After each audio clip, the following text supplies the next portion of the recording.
Olá, meu nome é Pedro Souza Magalhães e hoje estarei fazendo um trabalho sobre a vida e o governo de Getúlio Vargas. Getúlio Dornelles Vargas nasceu no Rio Grande do Sul em 19 de abril de 1882. Filho de Manuel do Nascimento Vargas e de Cândida Dornelles Vargas, cursou os estudos primários na sua cidade natal, São Borja, transferindo-se posteriormente para Ouro Preto para cursar Humanidades. Mas devido aos conflitos entre estudantes gaúchos e paulistas, sua estadia foi curta. Em 1900, ingressou na Escola Tática de Rio Pardo, tendo ingressado anteriormente na carreira militar, chegando ao posto de segundo sargento do 6º Batalhão de Infantaria de São Borja. Em 1902, transferiu-se para o 25º Batalhão de Infantaria. No Porto Alegre, nessa época, havia disputado do Brasil com a Bolívia em torno do território do Acre e Getúlio chegou a ser enviado para Corumba, no Mato Grosso. Porém, com a resolução diplomática do conflito, retornou ao Rio Grande do Sul. Após sair do exército, ingressou na Faculdade de Direito, em 1904. Em 1907, concluiu o curso em um momento que já se encontrava envolvido nas disputas políticas com o PPR, tendo fundado o bloco acadêmico castilhista com os colegas da faculdade com o objetivo de apoiar as ideias de Júlio Castilhos, líder e fundador do PRR.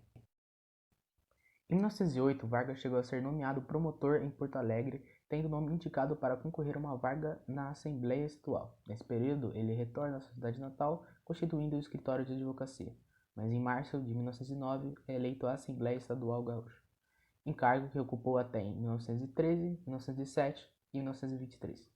Ao longo desses mandatos, se envolveu em um conflito com Borges de Medeiros, antigo aliado e chefe político do PRR, que interveio nas eleições de um município, o que resultou em sua renúncia no ano de 1913. Voltou ao cargo político em 1917, após resolver os problemas com Borges de Medeiros. Nesse momento, já tinha alcançado o prestígio político local e assumido uma posição de destaque na liderança do PRR na Assembleia. Em outubro de 1922, chegou ao cargo de deputado federal em virtude do falecimento de um deputado gaúcho. Porém, seu mandato não iniciou imediatamente porque foi nomeado por Borges de Medeiros comandante de tropas em São Borja, na Guerra Civil, que se instalou no Rio Grande do Sul devido à reeleição deste para o governo do estado pela quinta vez. A Era Vargas foi um período de 15 anos da história brasileira que se estendeu de 1930 a 1945 e no qual Getúlio Vargas era o presidente do país. A ascensão de Getúlio ao poder foi resultado direto da Revolução de 1930, que destituiu Washington Luiz e impediu a posse de Getúlio Prestes, presidente eleito que assumiria o país. Ao longo desse período, Getúlio Vargas procurou centralizar o poder. Muitos historiadores, inclusive, entendem o período 1930 a 1937 como a gestação da ditadura de Vargas. Vargas também ficou marcado pela sua aproximação com as massas, características que se tornou muito marcante durante o Estado Novo. Algumas das características deste governo eram a centralização do poder. Ao longo de seus 15 anos no poder, Vargas tomou medidas para enfraquecer o legislativo e reforçar os poderes do executivo. Essa característica ficou evidente durante o Estado Novo. Política trabalhista. Vargas atuou de maneira consistente no sentido de ampliar os benefícios trabalhistas. Para isso, criou o Ministério do Trabalho e concedeu direitos aos trabalhadores. Era uma forma de reforçar seu poder, aproximando-se das massas. Propaganda política. Usa a propaganda como forma de ressaltar as qualidades de seu governo foi uma marca forte de Vargas e que também ficou evidente durante o Estado Novo a partir do Departamento de Imprensa e Propaganda, DIP.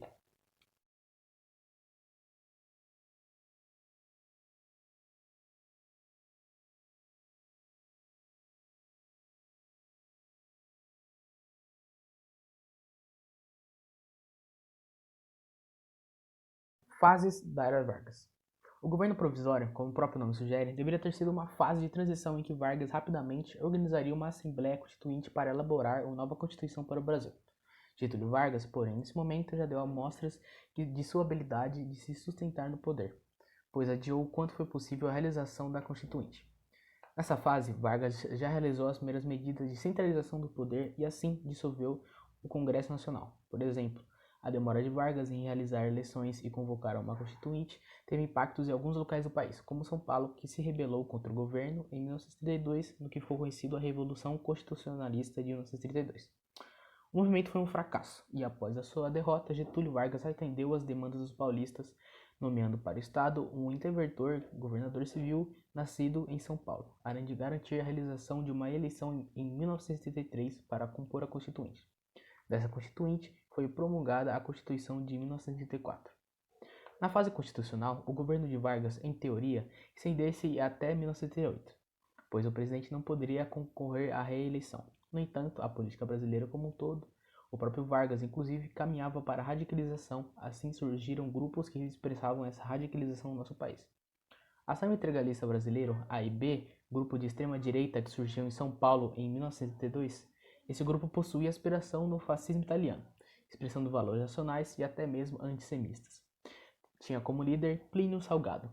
A Aliança Libertadora Nacional, ANL, grupo de orientação comunista que surgiu como frente de luta antifascista no Brasil, converteu-se em um movimento que buscava tomar o poder do país pela via revolucionária.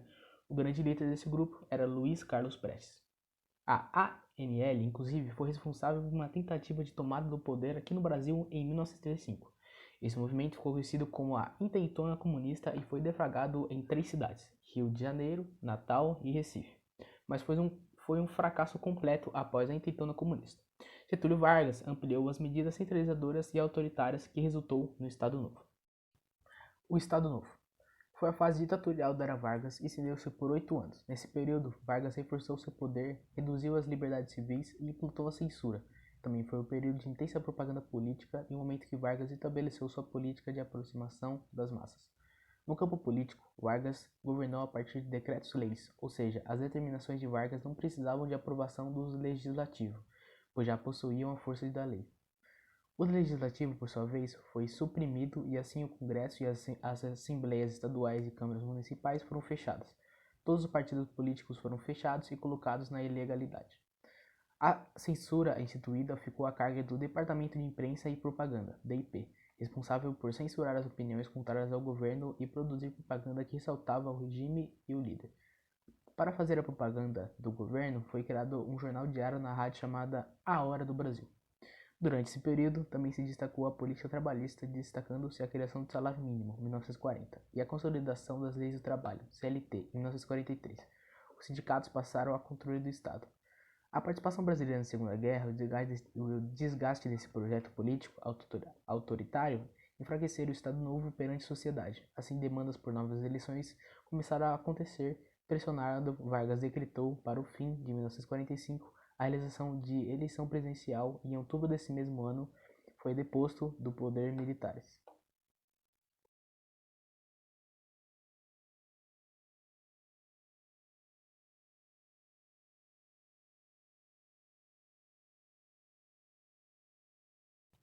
Durante todos os anos desse novo governo, 1951 a 1954, Getúlio enfrentou uma forte campanha oposicionista liderada pela União Democrática Nacional, UDN.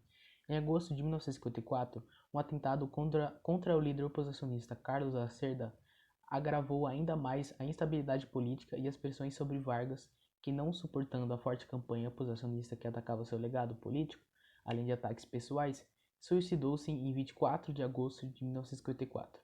A sua morte causou uma reação popular que culpabilizou todos que atacavam Getúlio.